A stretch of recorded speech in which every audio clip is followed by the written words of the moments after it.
On this episode of Grassroots Garage, we have one of the most iconic 80s Japanese cars, the Toyota AE86. Oh mate, it just starts to taper at about 8.8. I said, you could probably go to 10 and still keep making power. I said, no, let's leave it at 9.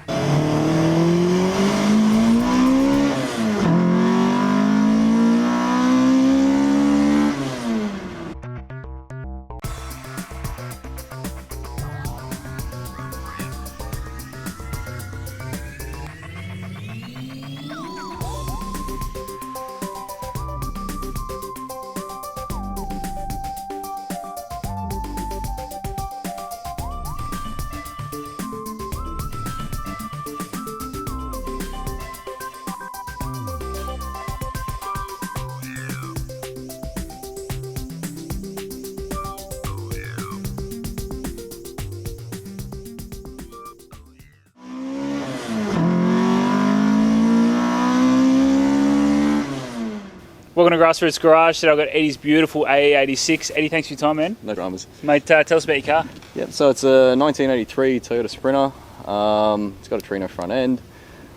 It's got currently a 7AG in it, made 125 real kilowatts. And it is the bane and joy of my life. Yeah, if it was easy, it wouldn't be any fun. Yeah, it's got a 7AG in it with big cams. There's a 320 degree on the intake, 304 on the exhaust, both 11mm lift. It's got Jenvey barrel throttles, Toda headers, Martelius exhaust, lots and lots of other stuff. It's got brembo brakes on it from an Evo 7, front and rear. F-series diff with the torsen center. What else? I put a pedal box in it because the trumpets wouldn't fit. It's dry sumped.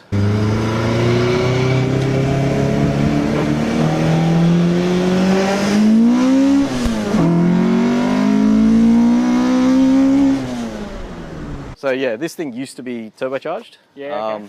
Had a HKS GT2540 on it. Made 270 real kilowatts. But it was kind of silly for what I was using it for. Mm-hmm. So I'd go circuit racing in this thing. Yeah. And the tyres would just get super squirmy after a couple of laps just because there's too much power going through them. So I was out at, we were out at North Circuit at Eastern Creek, and I'd done about 3 laps and the tyres were getting really squishy.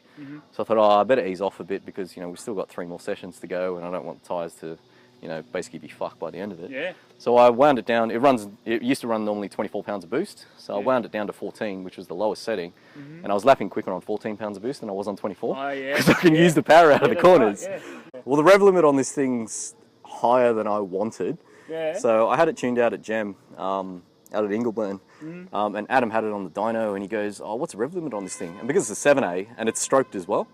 So it's a massive stroke length. There's like an extra, probably about 22 mil compared to a normal 4A. Yeah. So the piston speed to get up to those revs is very high. And he goes, oh, what's the rev limit? And I went, oh, let's say 7.5, because they don't need a rev as high as the 4A.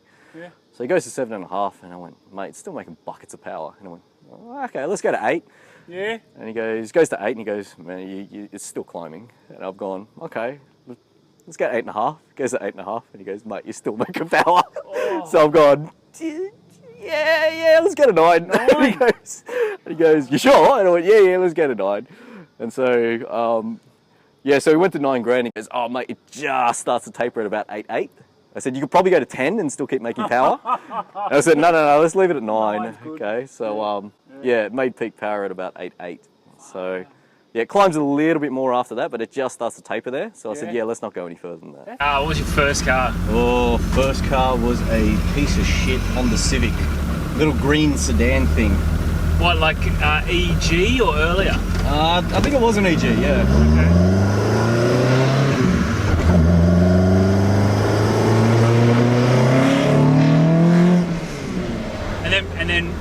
And then you got rid of that. What'd you get into next? I had a Subaru RS, a 2.5 litre thing. Oh yeah. When they first came out, it was a bug-eye version. Yeah. Again, proceeded to ruin that car fairly promptly as well.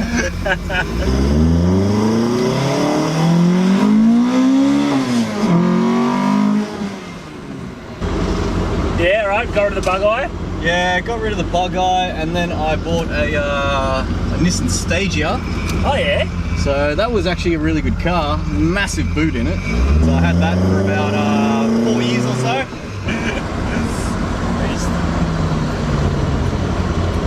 the stager for about 3 or 4 years. And then I actually bought another 86 as a daily. Yeah. And then that one got T-boned. Then after that I transferred everything out into a KE70 because I've got 2 kids and getting them in and out of a 2-door coupe was getting a bit old. So I transferred everything over to a K70, which is a 4-door, basically an 86 4-door. I bought this motor complete off a couple of old blokes that used to race Clubmans, and they were getting out just because they were getting too old. And he had it up for sale on eBay. And so my other mate Pete, he tagged me in it, and I said, yeah, I'm going to go look at it tonight. So I drove down, and I was talking to them about it, and they obviously knew what what they were on about. And the motor was built by a bloke called Phil Ryle. It was big back in the 80s and early 90s for building 4As. Oh, yeah. And he's a very good engine builder, so I was pretty confident with what was in it. And everything just lined up. So because it's a 7A, it runs a 6-bolt crank instead of an 8-bolt from a 4A. Okay. So when I was looking at it, I went, oh mate, this is a standard crank, right? And he goes, yeah. And he goes, oh man, 6-bolt. And he goes, why is that a problem? And I'm running a Tilton twin plate on the back of mine, and I've got an 8-bolt flywheel. And he goes, oh, this was running a twin plate? And I've gone, what? So a 7 1/4 inch twin plate. So mine just literally bolted up to the motor. Magic. And so, yeah, everything just lined up with it. And he had the intake system, which is probably, it's like, I don't know, $6.5 from Jenvey over in the UK. Yeah. So there's no butterfly in them. It's a full barrel. So the actual whole cylinder rotates to let air in. Okay. So we had that with it, and I asked him how much, and he goes, you know what, give me $4.5 for the lot, including throttles. And I went, yep, done. Done. Take my money. Yeah. So I was actually building another 4A for this already. So I had a Formula Atlantic head already set up for it. But then this thing came up for sale, and I just went. What do you call that? Is that just an iPhone on a tripod? Yeah. So yeah, everything just lined up. So I thought, you know what, I'll keep building that other motor for the time being. But now it's actually the other motor is going to go into the KP60 that I've bought recently. Yes. Nice. Yeah. So yeah, this made 125 real kilowatts NA. So there's probably a little bit more in it if we play around with cam timing. But I'm pretty happy with that for the moment. So yeah. Yeah. Very nice, man. Tell me about Drive Something. That was just how they had it originally. No. So I put this kit on. So there's a bloke over in New Zealand, MRP Performance. Yeah. And he does lots and lots of aftermarket stuff for 4As. And he started designing one of these kits probably about 5 years ago now, maybe 4 or 5 years ago. Yeah. And I'd always wanted to dry sump my thing. So I got in on the pre-buy, so I got like 20% off. Nice. And so, there were a couple of teething problems, like that bracket had to be lineaged out because he didn't have the engine mount for it for rear-wheel drive configuration. Yeah. So I just had to get that machined out. But yeah, it's a 2-stage scavenge with a 1-side pressure. So runs obviously off a tooth belt off the front of the mandrel. And my oil sits in here. Yeah, so where the original oil filter would sit, you just put that pickup on. Yeah, that's right. So there's a takeoff plate there. Yeah. My oil filter's just underneath this passenger-sized light. It's really prominent, isn't it, when you sort of... Where is it? Just above the tow hook there, next to the tow hook. Yeah, with the front with those, you sort of... Yeah, I do love that. Yeah. The cool air thing, but yeah, you can see the oil. I love a remote oil. And so it runs through the oil cooler as well, yeah? Yeah, it does. Yeah. So the takeoff plate's thermostatic, so it'll only open up when it hits about, I think it's about 82 degrees. Yeah, so it only needs it when it only opens up when it needs it. That's mad. Yeah, so that's all plumbed in there, and then so that's the scavenge side, and that goes straight to the pump over here. Yes. And that goes through that fitting there. And then basically the oil de-aerates. So basically when the scavenge pumps are working, it basically sucks all the oil that's at the bottom of the pan. But because of that, there's heaps, it's really frothy. And it's heaps bubbly because it's literally sucking all the time. Yeah. So at idle, you pull 5 inches of vacuum on this thing. So that's what this thing's there for. Yeah. So it sets your vacuum, so it's a vacuum bleed. Oh, wow. So I don't run too much excessive vacuum, but guys that run these in full race motors, they run up to like 15 inches of vacuum at idle. And when you do that, when you build the motor, you've actually got to install the oil seals in backwards. Oh, wow. So it doesn't actually suck the oil seals in. So Yeah, because it's because it's yeah, because it's pulling in. You're not actually trying to keep oil from getting out. You're trying to stop the seals from getting pulled in. But I haven't gone that excessive with it. So yeah, it's just set up for 5 inches of vacuum at idle. Nice. Yeah, so that one goes in over there, de-aerates, and then the pressure side comes back to the takeoff plate over here. Yeah. And then goes in underneath to the pump there. Okay. Yeah. There it is. Yeah. So that comes from the tank. That goes up through there. That goes through to the relocation, and then that goes back into the engine. Beautiful. Yeah. Keeps it all nice and oily. Yeah. Kind of important. So tell me about this these bolts on the head, because it's out of the Clubman. Yeah, so actually that was separate. It didn't have this on the original motor that I bought, but that's what you call a Formula Atlantic cover. So they run these in the Formula Atlantic series, and the reason there's bolts up here is because it's actually a structural member of the car. So they run them structured off the back of the sump and off the top here, off the cross brace. Yeah. So that's in the Formula Atlantic open wheeler things. But they're cool because fucking no one has them. Yeah, that's right. Yeah, it's just a nice little feature. It's so different. And people get confused as to where I put my oil, and I went, oh, it's dry sump. Dry sump, we good? Cool. So this is an early style cover. They got the late style ones as well, which are actually more rounded over. Okay. Because they switch it over to these coil-on plugs. So I actually had to machine up all these brackets to get it to fit properly. Got ya. But the other Atlantic cover has those stock. I was planning on running individual coils off the firewall, which is what I had before when it was turboed. But I had a spare set of these lying around and it was neater, so I just went with that. Beautiful. And all of this, let's have a look at that floor, but all of this reservoir stuff and all this is just so we can have these gangster little trumpets here. Yeah, so when when I went and bought the engine, the blokes had an engine dynoed, and then basically it was sitting aside as a spare race motor. Because it's in a Clubman, they don't really have these space restrictions of strut towers and stuff. It just sits there. But he goes, oh yeah, we made, I think he said it was about 270 horsepower at the motor, running this throttle system. I said, before we put the throttles on, it made about 225. And so it was a big increase. And he goes, but they're all tuned for length, because Phil Ryle would have set it up. Yeah. And so when I bought the motor, I went, yep, it's going in like this. I don't care. And so obviously the master cylinder sits right here. It's not going to happen. And I went, yeah, I guess I'm getting rid of that master. And so I, yeah, so I went and got a Tilton 3-pedal box, and then, yeah, went from there. So it's a 3-pedal box, so it's got the accelerator, the brake, and the clutch. Yeah. So they're separately mastered for front and rears on the brake, and one's for the clutch.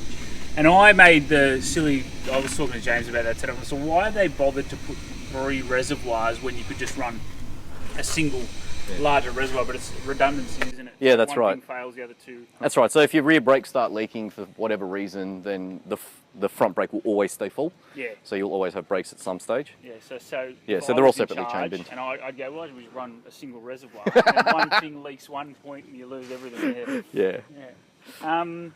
That's the oil. Yeah.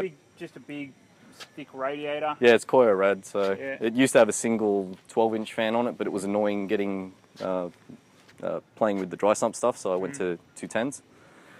Beautiful. Yeah. Big brembos. Now, did you get them as a kit, a whole kit? There's a Irish bloke, Paul Shaw, that I was good mates with. He's gone back to Ireland now. He still plays around with these things a bit, I think. But he had this kit that he got made from Specialized Brake and Clutch out at St Mary's. I think they've moved since then. This was back in like 2005 or 6 maybe. So it's a floor mount style. I was looking at getting the ones that hang upside down, but there's just no room in the 86. Plus I've got full factory wiring in this thing, because technically it's still a road car. Yeah. It probably shouldn't be, but it is. Edit. Definitely, everything's completely road legal. Yeah, that's right. Oh, well, technically it's engineered, so everything's road legal about it. It's just I probably should only take it to the track, let's be honest. That's what it's built for. Yeah, so I went with the floor mount reverse cylinders, so they're all under the carpet here. Yeah. So we made a plate obviously on there so you don't keep kicking the masters there. I had to cut back the carpet. The accelerator bracket was an absolute bastard to make because, yeah, Tilton, if you're watching, take note, you need to make a bracket adapter. Yeah. Because there's nothing actually there to mount it. So I've actually mounted it off the pedal stop. Oh, yeah. So we got a bracket off an old engine mount that we had lying around here at the shop, and I just cut it up and bent it to shape. So that's the accelerator cable, which I had to make new, and that goes obviously out to the throttles. and you've got your linkage pin down here. But the problem is there's nothing to actually hold it steady to get to the pin. All that's just solid cast metal. Yeah, I can. Yeah, but what? So what did they want you to do? I actually don't know. Yeah. So Tilton. I'm going to tag you in. yeah, so I don't know if they do one now, but I had a look at their site and stuff and looking for accelerator brackets, but they only sell the linkage kits and stuff like that. But yeah, aside from that, we had kind of had to fabricate our own thing, which was a bit annoying to do, but you know, got there in the end. So yeah, so we had to weld another little washer onto there and then cut the washers through so we could fit the cable and then slide the sheath through. Yeah. And there's another rubber grommet on that on the other side so it doesn't wear through. But yeah, it was just a bit of a headache to set up. So talk to me in man hours. How long do you reckon you spent on that? Just for the bracket, I don't know. Yeah, probably 6 hours just to make that one thing to get it to work. Yeah. So I tried it without at first and just tying it down in different places, and every time I pulled the accelerator, the sheath would move back with it, which obviously you can't have. And then I thought, oh man, it needs a solid bracket there. So then, yeah, that's why you can see a P-clip down there that's drilled into the floor there, because that's what I was originally trying just to get the angles right, but it just, nothing was working. So I said, all right, I need a solid bracket. So yeah, we did that. The box itself only took about an hour and a half to install. Yeah. But just the dicking around of other things, that took a while. So we had to obviously bend new brake feed lines, so they all run through there. So the braided stuff is all ADR approved. They're ridiculous. They were like $420 each. Ooh. Because I just made them very long to go straight to. I probably should have run hardline for those as well and then connected them, but I was in a rush at the time. So we got the Bundy tube in 10mm made up for the feed for the reservoirs, because that's all low pressure stuff. And then you need to get a brake fluid approved line to actually screw them up to the reservoir. But yeah, it works really well. So I had it set up out of the car with the bias. So I'm running a 5/8 on the front pedal and a 3/4 on the rear pedal, which is actually a little bit bigger than what I wanted to run. I wanted to run a 0.7. Which is what I'm running on the clutch, because I didn't want the clutch to be stupid hard as well. But it seems to work fine. So I had the bias bar set up fairly heavily to the front, and the fronts tend to lock up before the rears, which is always what you want. So yeah, there's like a gland nut on the end that you can loosen off and wind the bias bar out to switch your bias front and rear. So there's no need for the separate adjuster, which I used to have in the engine bay. Nice. Yeah. And battery? Battery's in the boot, somewhere there. Balance it out a bit. Yeah, so I can never put the kids in the car. That's it. Which is a plus. Yeah. Beautiful. All right, unlimited budget. What else is in your garage? What's your dream garage look like? Yeah, well, I've got the KP and the 86 in there at the moment. Yeah. If I had an unlimited budget, I've always loved the old Ford GT40s. Yeah, nice. That something from Lotus. Yeah. Either the old Esprit or something more recent as well. I don't really mind. Probably have a McLaren in there. The F1. What else? I don't know. I like building stuff more so than just buying stuff. Yep. So. Yeah. All right. So that's it for Eddie's beautiful AE86. Eddie, thanks for your time, man. No problems. Are we going to use this shot? Are you looking at my shorts, Drax? What are you doing there? Sharks, mate. Both look like them. Basic instinct. We've got a Drax. What do you think, man? You happy? He's happy. Is there anything zip ties can't do? No, there is nothing that they cannot do.